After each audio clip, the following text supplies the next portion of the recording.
What's up, everybody? Welcome to today's video. In today's video, I would like to talk to you about a film that I had the privilege of seeing early.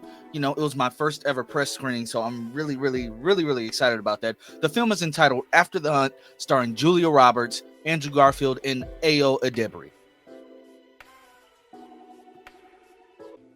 If you are new here, please like, share, and subscribe. If you're returning, do the same. Become a channel member today. All of that good stuff. Like I said yesterday, I had the privilege of seeing this film early at my first ever press screening, thanks to AFCA, the African American Film Critic Association. I'm very grateful for the opportunity. Now, with that being said, did this film live up to my expectations based on the trailer? No. Was it a horrible film? No. It was mediocre at best, if I could say it that way. I thought the performances by Andrew Garfield, Ayo Edebiri, and Julia Roberts, who is legitimately the star of the film, she's the top billed one. She brought her A game to this role. I found the film kind of messy and hard to follow at times. There are a lot of cuts from key scenes. Like the film was chopped all the way up, especially toward the beginning. It felt like the film didn't flow. When you got to a good portion of storytelling and dialogue between certain characters, it was just cut off abruptly.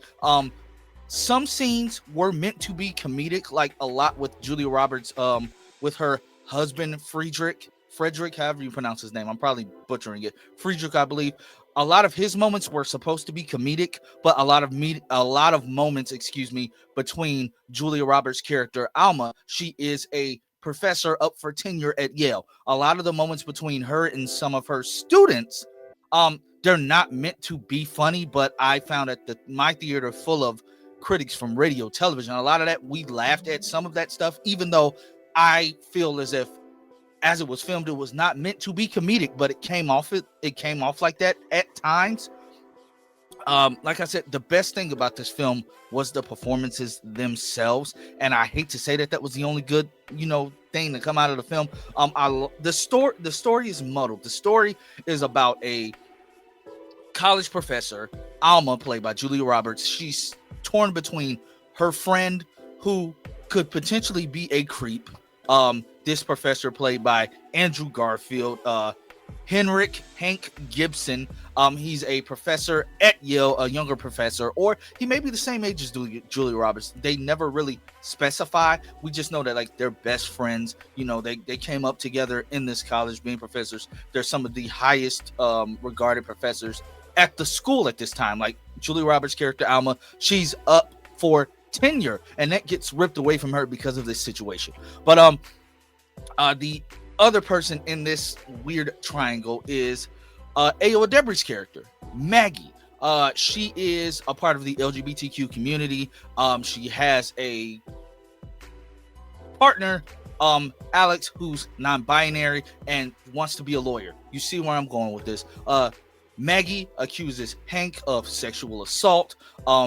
There really is no evidence. Like, she says that she was gonna go to a clinic and get a rape kit done or whatever. She doesn't really do it because she sees some guy standing outside. She got scared, but you can see her on the camera, and she's basically trying to tell Alma, like, my word should be enough. Alma is inclined to believe her because she has seen Hank act weird with students before. Hank is claiming that he did not do it because Maggie is basically to dumb it down, not even dumb it down, to make it even more simpler, she's a habitual liar. She's been plagiarizing her papers. She's not as brilliant as she wants everybody to make herself seem. And that's where the psychological thriller of it all comes together. In certain scenes, Ayo Edebiri, she carries these scenes, especially with Julia Roberts. And some of the discussions that they do end up having, they're intense. But then they just lead nowhere. Like some of the accusations and Maggie going to the press, and every time she goes there, we never see her do this. We just find out, oh yeah, hey, I did such and such. Like, what?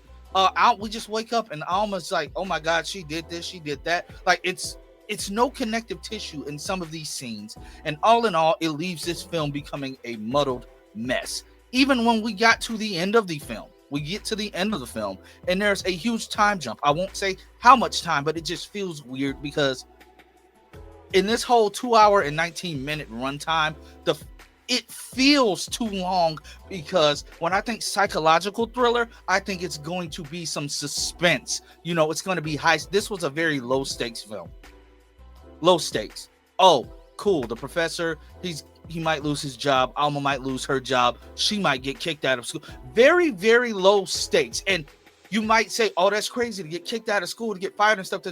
The way they portray this, it's very, very, very low stakes. If I had to give this movie a numerical score, I'd honestly probably give it like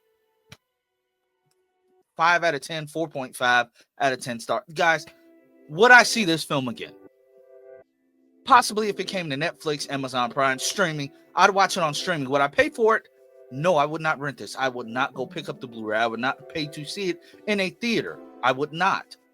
And I'm not even trying to be harsh. I understand what they were trying to do, but at the same time, this was just a big disappointment.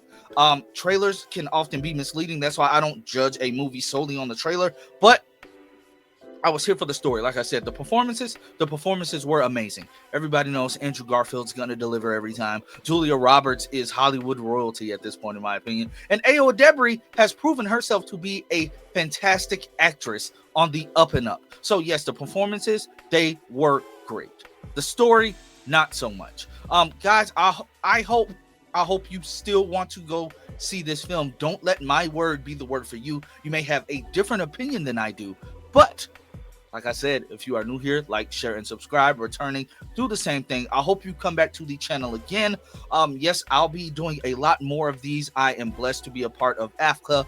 I am really proud of that. That was like one of my biggest accomplishments one of the biggest things that I wanted to accomplish this year. And my first press screening was a really, really, really great experience. And yeah, catch you all next time.